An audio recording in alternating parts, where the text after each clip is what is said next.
True story, she gave me her daughter's phone number before I left the hospital.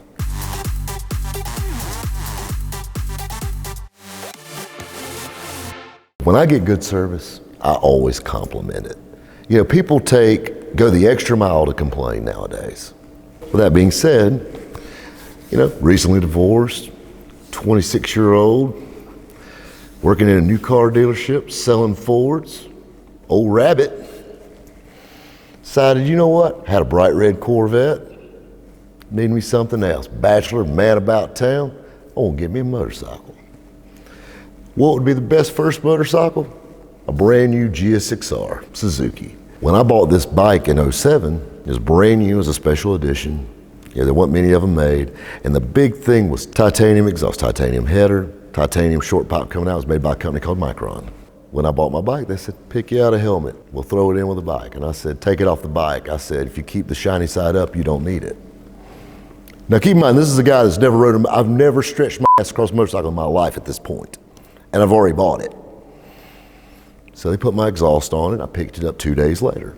I rode it home. Luckily, thank God, the motorcycle shop went about 2 miles from my house. It's in my garage and I'm waxing on it and checking it out and riding around the neighborhood, coming back.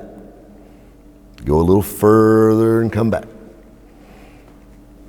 Next thing you know, I went out on a date in it, on my bike. Took a girl out on my bike. I was getting brave. I was riding, getting comfortable. July 6th, 2007 came. This is a Friday afternoon, about 6 o'clock. It was a girl I was dating, it was her birthday. I decided, you know what, I'm home a little early. I gotta get ready for her birthday party, but I got just enough time to break the old motorcycle out and go for a ride. I was about 3 blocks from my house and I laid it down. Little mistake, gave it a little too much when I shouldn't have. Things happen, you know, not the most skilled rider. Bike came down. When the bike came down, it actually shattered my left leg. My left leg snapped off right below the kneecap. And I'm like, you know, my leg's dangling at this point. You know, you're not even feeling pain, it's adrenaline, you know, right now. And I'm trying to figure out the bullshit story. I'm gonna tell everybody what happened because this is definitely gonna need to be more than this, for this. And I'm sitting here, you know, and all this stuff, and the ambulance comes and gets me. And, you know, and I'm on my BlackBerry, the one I sent Grandma's information on, actually. I sent a text to that girl, said, babe, I don't know if I'm gonna make your birthday party. I broke my leg. And she's like, whatever. I sent her a picture of it in the ambulance. First thing the ambulance driver, or the ambulance guys in the back asked me was what kind of drugs I was on because I was way too calm to have this just happen. And I said, listen, I got shit to do. I got a birthday party to go to. Let's put a cast on this thing. Let's make it happen. I gotta go. Took the stretcher out of the back of the ambulance. As soon as those wheels hit the ground, I felt it in my leg. Just that jar. And then going over every bump, like the door runners. They bring me into the emergency room. Of course, you know, you get your leg hanging off. You know, they're not gonna slide your pants off of you in the emergency room. They're gonna cut them off. Well, Rob's in a room full of ladies. I'm not shy and I'm always putting on a show. Good looking, dark-headed nurse is over here on my right. She's coming up my pants leg with a pair of scissors. I put my hand right here inside my thigh, stopped her. I said, ma'am, before you go any further, there's something I need to tell you. She said, what's that? I said, this thing's been known to bring them to their knees, and I thought I should warn you. She said, we need to see this. She cuts them off.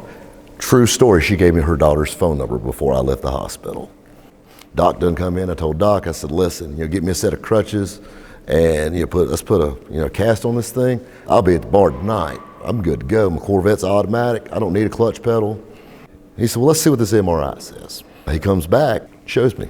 There was nothing between my knee and about that far above my ankle. It shattered the bone. And I'm like, uh-oh, how do we fix this? And he said, we're gonna do a thing called the nail procedure. He said, we're going to insert a titanium rod in your leg, put a lot of screws and a lot of pins, and we're gonna put you back together. And you're not going anywhere for a little while because there's a lot of asphalt and grass and grit in your wound, and then we're scared infection will set in. He said, you'll probably get out of here Monday or Tuesday. This was a Friday night. They do my surgery, the procedure. And it was so funny, I wake up the next morning about 7 o'clock, I'm in a room already. I got a cast up to my hip. You know, one of those pump things on your foot, IV in each arm, and a little thing on your finger. I mean, the whole shooting match. The girl I was dating was there, you know, and And I'm like, dang, they're already done? And yeah, everything went good. And the doctor came in, he explained everything and said that everything went well, and asked me how I was feeling. I said, a little drowsy, but good.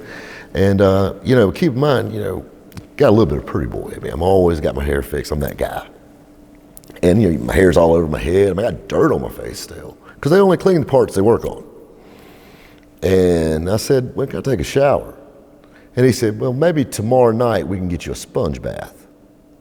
Well, I told the girl that I was dating, I said, listen, the key to my house is inside that bag right there. I said, you get everything off the top of my bathroom counter in my bathroom, you put it in the travel kit, bring me some pajama pants, some t-shirts, bring my damn hair gel and some cologne, and you come back. Well, the doctor said, I said, I don't give a damn what the doctor said. Go. Well, while she was gone, a lady came and seen me. And she came in, she was a cleaning lady, a janitor. She had her little cart and she said, hey baby, how you doing? I said, doing great, ma'am. I said, is there any way I can have one of those trash bags? She's like, of course. She hands me a big black trash bag. IV's out. Put the trash bag over my leg. I rode the table into the bathroom. Your little table goes over the bed. I rode it into the bathroom. I showered, shaved, had pajamas on, hair fixed by the time the doc came back in. He came in, he's like, you've shaved, you've showered. I said, you damn right. He said, I was up till 1 o'clock in the morning screwing screws through your bones, watching them chip away, and you could have made one wrong move and we'd be fitting you for a prosthetic. And he said, but I guess since your damn leg hasn't fell off, let's just see how good we did. He brought a walker and made me walk from one end to that hospital. That whole floor, I had to go from one end to the other. My leg felt like it weighed 900 pounds. And at first it was no big deal. By the time I got back, I was dying. He goes, now sit your ass down and do like we say.